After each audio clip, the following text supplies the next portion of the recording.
wangu waandishi wa habari na viongozi wenzangu pamoja na wanachama ambao tumejitokeza hapa, niwashukuru kwa kuja kwenu kwa uharaka na kwa udharura ambao umejitokeza.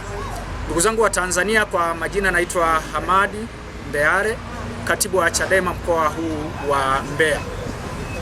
Tunahitaji kutoa taarifa mbaya ama taarifa ambayo sisi hatujapendezewa nayo kwa umma wa Tanzania kuhusu tukio ambalo limetupata kwenye ofisi zetu za kanda ya Nyasa ambazo zipo hapa Kadege Mbeya. Nimepokea taarifa majira ya saa 7 za mchana leo tarehe 18 ya mwezi huu wa 6 2026 kwamba ofisi zetu zimevunjwa kwa maana ya milango, na niwarejeshe kwamba itakumbukwa leo tulikuwa na kikao cha jimbo pamoja na viongozi wa jimbo la Mbeya mjini, viongozi wa wilaya na wanachama wengine kwa ajili ya maandalizi ya mkutano wa hadhara ambao unatarajiwa kufanyika hapa Mbeya tarehe 23 na ambao utahutubiwa na viongozi wa kitaifa wakiongozwa na makamu mwenyekiti wa chama chetu kwa maana ya John Wengese Heche. Sasa nilipopokea taarifa kutoka kwa mwenyekiti wa baraza la vijana ambaye alitangulia kwa ajili ya maandalizi, akanijulisha kwamba ofisi zetu za kanda zimevunjwa milango na mambo mengine maovu yamefanyika.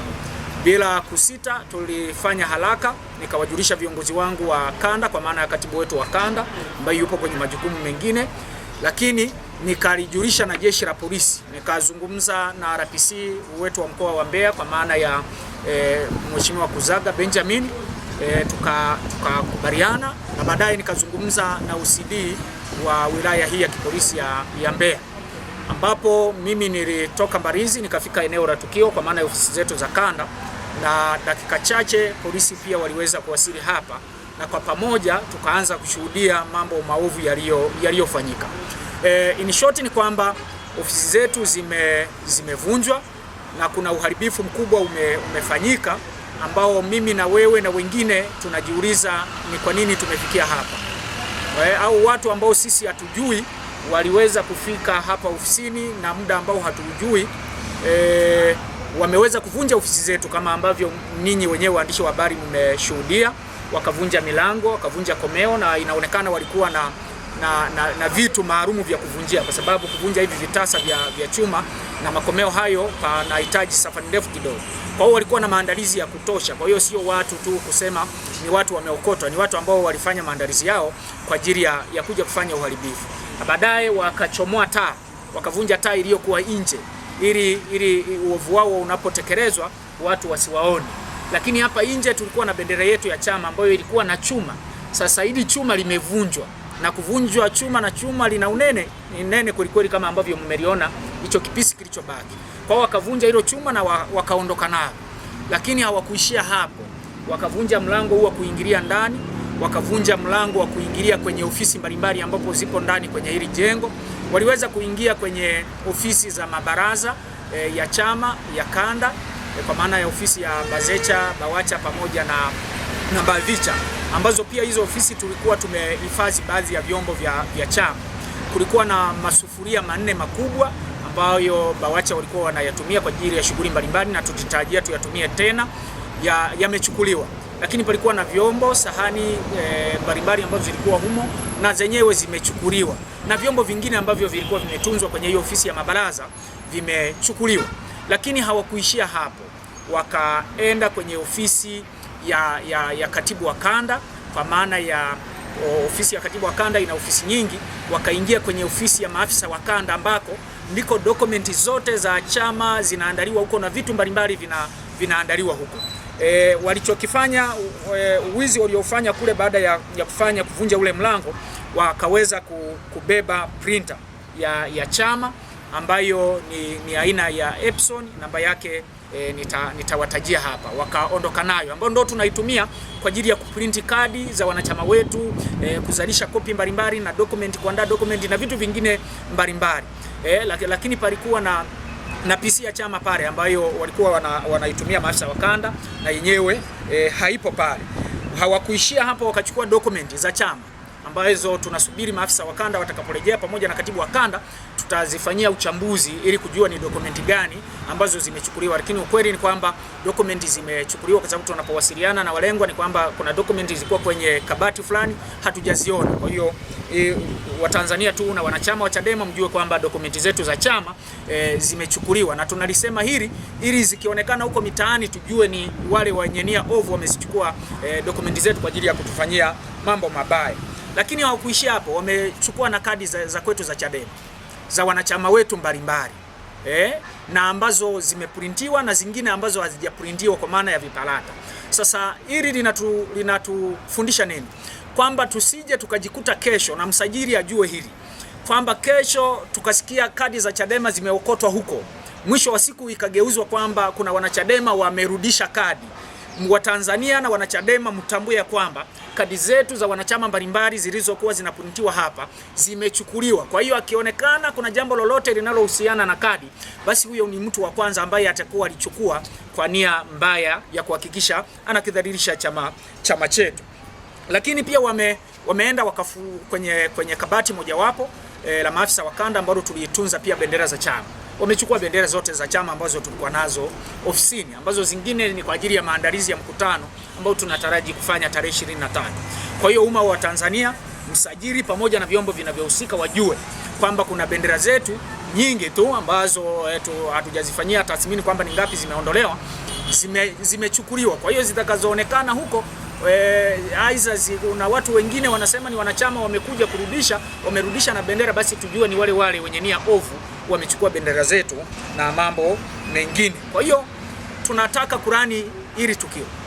Sisi kama chama kwa ngazi ya mkoa na chama kwa ujumla wake tunalaani hili tukio ambalo linatuletea shida, na tunajiuliza maswali mengi, kwa nini tumefika hapa. Sasa mimi kama kiongozi wa chama wanalihusanisha kabisa tukio hili na mambo ya kisiasa. Na mambo ya kisiasa naliwekwe wazi kabisa kwamba tunaamini ni mambo ya kisiasa, ikitarajia kwamba tupo kwenye kipindi cha maandalizi ya mkutano wa hadhara ambao utahutubiwa na viongozi wetu wa kitaifa siku 3 zijazo mbele. Mheshimiwa Heche atakuwepo hapa. Sasa wanajaribu kutuondoa kwenye focus ya kufanya maandalizi, leo wanatuletea hasara ambayo iko hivi. Kwa sababu ukijiuliza kwamba ni mtu gani, kwamba hata ukisema huyu ni mwizi ama ni kibaka, huyu kibaka aliyeamua kubeba bendera ya Chadema ili zikamsaidie nini? Huyu kibaka aliyeamua kubeba kadi za Chadema ili zikamsaidie nini? Huyu kibaka aliyeamua kuchukua dokumenti za Chadema ili zikamsaidie nini? Zikamfaidishe nini? Atauza wapi dokumenti za Chadema?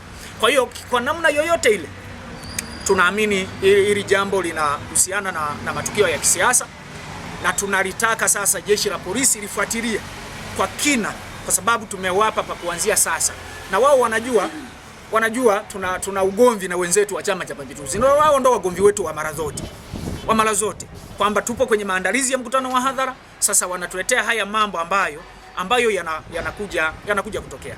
Jambo la pili, tumezungumza na RPC Kuzaga juu ya jambo hili, ametupa ushirikiano. Tumezungumza na OCD wa wilaya hii ya Mbeya, ametupa ushirikiano, na tumeenda pale, baada ya kutoa maelezo tumeweza kupatiwa pia na namba ya kesi ya kuripoti ambayo ni 1871.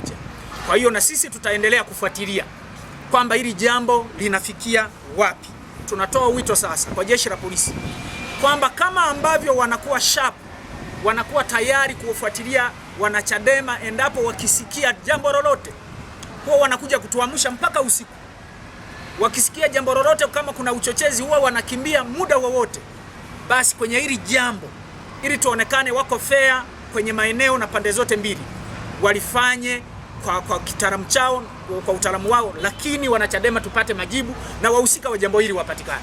Hapo ndo tutakapowaamini. Lakini tunawataka wasije wakafanya yale mambo ambayo wamekuwa wakitufanyia Chadema. Wanakuja tu wanaona, mwisho wanayaterekeza kwenye makabati yao.